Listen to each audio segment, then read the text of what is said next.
The Lord be with you. And with your spirit. A reading from the Holy Gospel according to St. John.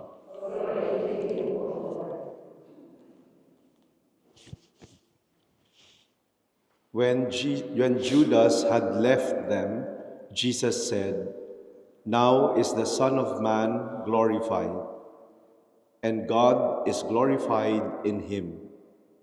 If God is glorified in him, God will also glorify him in himself, and God will glorify him at once. My children, I will be with you only a little while longer. I give you a new commandment: love one another as I have loved you. So you also should love one another. This is how all will know that you are my disciples, if you have love for one another." Sisters and brothers, the Gospel of the Lord.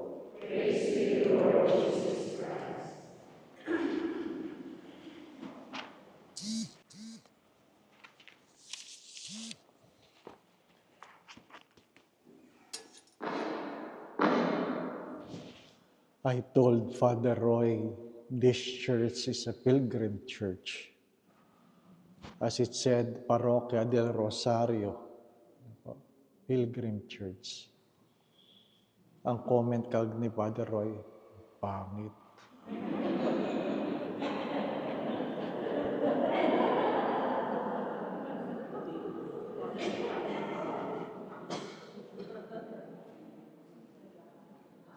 But who can question the choice of God?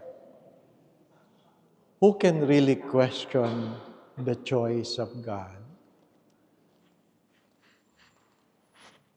Pope Leo, his name was not among the most popular. That's why when he came out, the media were scamming for materials regarding who he is. And some were even unhappy because they do not know the person. Sadly, there were a lot of Filipinos who were disappointed because their candidates was not elected. Who can really question the decision of God? My thoughts are not your thoughts, and my ways are not your ways. I have a new commandment, that you love one another. How you should love one another? In the way I love you. There are different kinds of love. Filial love, erotic love, agape. But I want you to love one another in the way I love you. One question that was being asked, do Jesus knew in the very beginning that Judas will betray him? And some said he was only aware when it is about to happen. But others said he knew in the very beginning. He knew. But if he knew in the very beginning, how come Jesus said to Judas, "How I wish you were not born. Sana hindi ka nalang pinanganak." Masakit yun, di po ba? Ano? So, sabi nila, hindi niya alam. But many would say, he knew it in the very beginning. And it is the kind of love that perhaps we are invited to love the person, not of who he is, but who we are. You have heard this to me many times. If people are good, be good to them. If people are bad, be good to them because it is who you are. Ang panukatan ng pag-ibig ay hindi yung kung ano ang nagagawa ng ibang tao sa iyo. Ang panukatan ng pag-ibig ay yung pagkatao. At ang iyong pagkatao, ang panukatan ay gaano ka kamahal ng Diyos. Kaya may mga taong nahihirapan magmahal kasi lumaki sila na hindi nakaranas ng pagmamahal. People find it difficult to love because they have failed to experience what does it mean to be loved. People find it difficult to trust because they were surrounded by people who betrayed them. Our experience, not our thoughts, not our learnings, not our ideas, but our experience dictates how we treat one another. How we treat one another. Kasi hindi mo pwedeng ibigay ang mga bagay na wala ka naman. Hindi mo pwedeng ipahayag ang mga bagay na hindi mo naman naranasan. Kaya nga, si Maria Magdalena, ano sabi niya? Ang higit na pinatawad ay higit na nagmamahal. Ang higit na pinatawad ay higit na nagmamahal. Pero alam mo lang kung ikaw ay pinatawad, kung tanggap mo na ikaw ay maraming pagkukulang. You can only understand how much you are forgiven if you know that you have sinned a lot. Alam naman natin, marami sa atin ang hindi kayang aminin ang pagkukulang at pagkakamali sa ating kapwa at sa ating mga sarili. Meron sa atin na kahit ang sarili ay hindi kayang mahalin. Kaya yung mga nangungumpisal na, uulitin uli. Naikumpisal na, uulitin uli. At sinabi na ni Father, napatawad ka na dyan. Pero Father, ba't nagigilty pa rin ako? Kasi hindi mo kayang patawarin ang iyong sarili.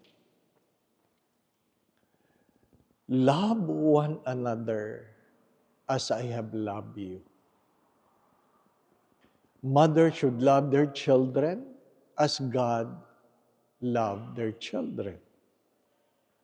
You must love your spouse as God loved your spouse. Love. Easier said than done. Easier said than done. Pag hindi ka pa nasasaktan, ay, madali lang magkwento tungkol sa pag-ibig. Pero pag nasaktan ka na, ay, mahirap na. Mahirap na. Minsan kang binigo. Sabi nga nung nangungumpisal, patatawarin ko ba ang aking asawa? Ilang beses nang babae. Sabi ko, kung hihingi ng tawad, di patawarin mo. Tatanggapin ko ba pag umuwi? Sabi ko, di tanggapin mo. Sabi niya, yan ang hirap sa iyo, Father. Wala ka namang asawa. Ang sagot ko sa kanya, yan ang hirap sa iyo Nagtatanong ka, ayaw mo lang maniwala. To cut this story short, isinuli ng kabit ang asawa. Isinuli. Hindi bumalik. Isinuli. Bakit? Baldado na.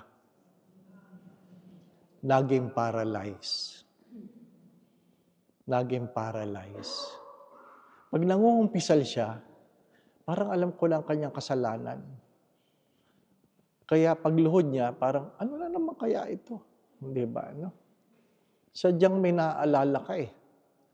At sabi niya, umuwi na, Father. Kaya lang baldado. Naka-wheelchair, Father. Oh, bakit mo tinanggap? Sadyang ganun yata ang buhay may asawa. Ay di mahalin mo. Pinipilit ko, Father. Pero tuwing tinutulak ko ang wheelchair, talagang gusto kong ihulog sa hagdanan.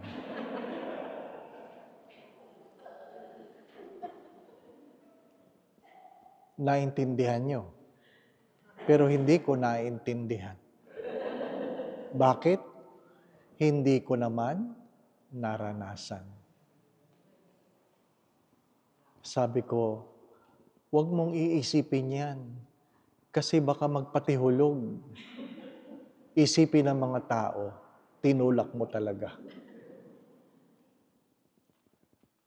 May kanya-kanyang kwento. At tanging Diyos lamang at ikaw ang makakaalam gaano kalaking pag-ibig ang iyong pinagkaloob.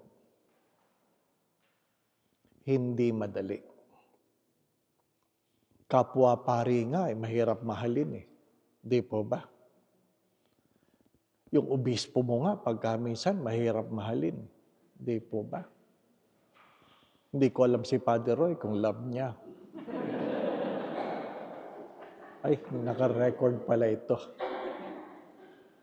Kasi minsan, ang kaibigang obispo ay nag-request. At sabi ko sa kanya, bakit palaging ako? Bakit palaging ako? Bakit hindi mo ibigay sa iba yung mahirap na assignment? Anong sagot niya sa akin? Kasi ikaw lang ang aking kaibigan. Anong sagot sa kanya? Ang hirap mong mahalin. Di ba? Ang hirap mong mahalin. Ano ibig ko sabihin? Kung hindi ka pa nasasaktan, baka hindi ka pa talaga nagmamahal. Kung hindi ka pa nasasaktan, baka hindi ka pa talaga nagmamahal. Ang aking panalangin ay, Hari nawa, hindi ako darating sa punto na ako ay tatanggi dahil sa sobrang sakit ng aking naramdaman. Mga minamahal na mga kapatid, marami sa atin ang nagagalit-galitan para hindi masaktan. Inuulit ko, marami sa atin ang nagagalit-galitan para hindi masaktan. Kunwari, nagagalit sa kanilang mga magulang kasi takot sila na darating ang araw, ang kanilang ina o ama ay papanaw. At dahil sila ay galit, feeling nila, hindi sila masyadong masasaktan. Pero maaga kong natutunan yan. Nung nagalit ang tatay ko dahil ako'y pumasok sa seminaryo, ayaw niya akong kausapin. Pero nung ako'y naging pari, tinatanong ko siya, bakit ka nagalit na ako'y nagpari? Ang palagi niya sagot, hindi ako nagalit. At sabi ko sa kanya, sinungaling. Bakit? Muntik na siyang mamatay dala ng kanyang galit. Pero taon-taon, tuwing aking sacerdotal anniversary, darating siya. Darating siya at masayang-masaya siya. At taon-taon ko rin tinatanong sa kanya.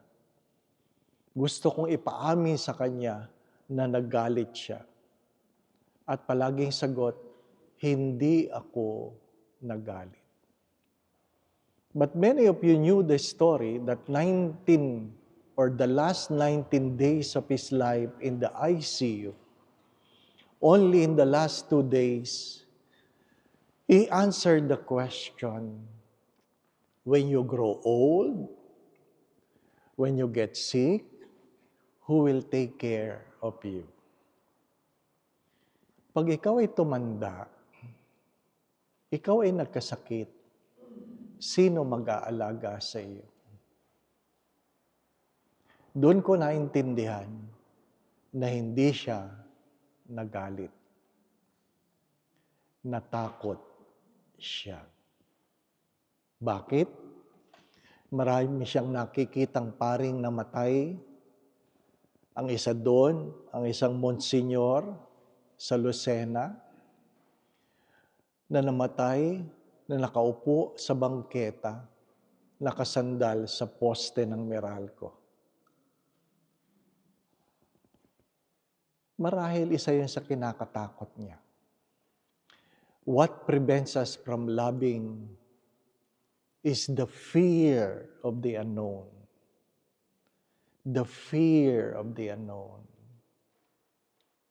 Alam ba lahat ng Diyos? Sabi ko, maaring may mga bagay na nalaman niya doon na lang. Pero naging dahilan ba yun para hindi siya magmahal? Ang sagot ay hindi. Ang sagot ay hindi. My dear friends, my brothers and sisters, it's so easy to talk about love, but to live in love is another story. To live in love is another story. That's why to love is really a vocation.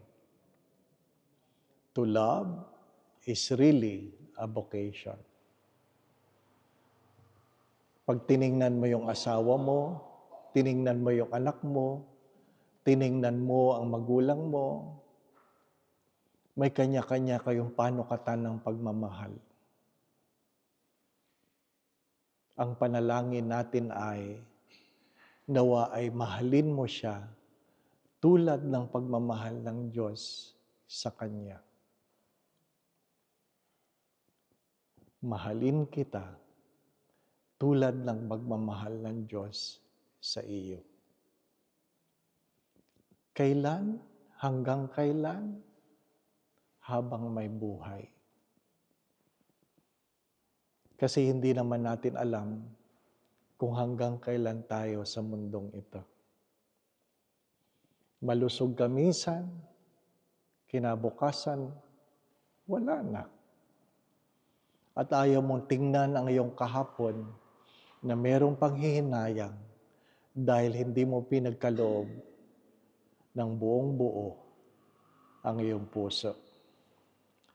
Do not live in regret when you look back because you have failed to love the way God asked you to love.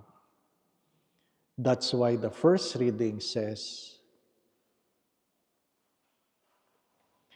we have to undergo, and it is necessary to undergo many hardships to enter the kingdom of God.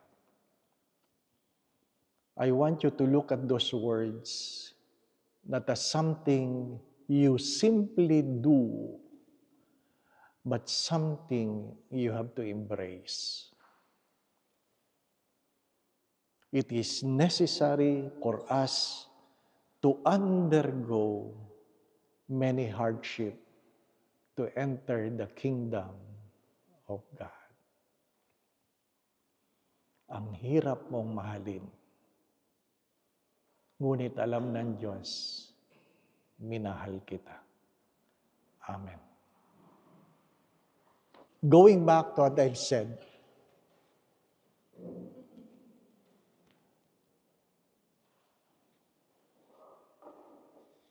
I think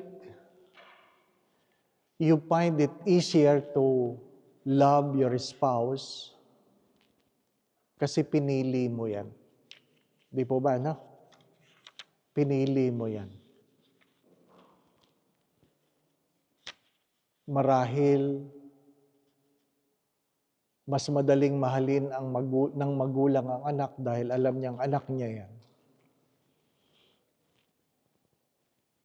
Mas maraming anak na nagrereklamo sa kanilang mga magulang kasi hindi sila sure, di po ba? No? Kasi magkakapatid, pag nag-aaway, niloloko nila yung iba, ampong ka lang, di po ba? But I would confess, we as priests, me personally, I do not know with Father Roy, me personally, the difficulty of loving is when you are told who to love. The difficulty of loving is when you are told who to love and who not to love. Yun po ang mahirap. Ano pa? Kaya nung unang assignment ko, yung unang parokya, talagang sinabi ko sa Diyos, ang hirap mong mahalin. Kasi ang unang collection ay 1850. Mahirap magmahal na mayroong utang at walang gamit. But I guess the antidote is to understand how much I was loved. I think that's the antidote. Ano po? Pag nagrereklamo ako, ang pinapaalala ng Diyos, yung nasaksak ako. Diba? Tama na, di ba? Oh. Ngayon, wala akong karapatan para magreklamo kasi pinagaling ka sa stroke, di ba ba? Ganun talaga. Ha? Kaya huwag niyong antayin masaksak kayo. Huwag niyong antayin ma-stroke kayo. Ano po?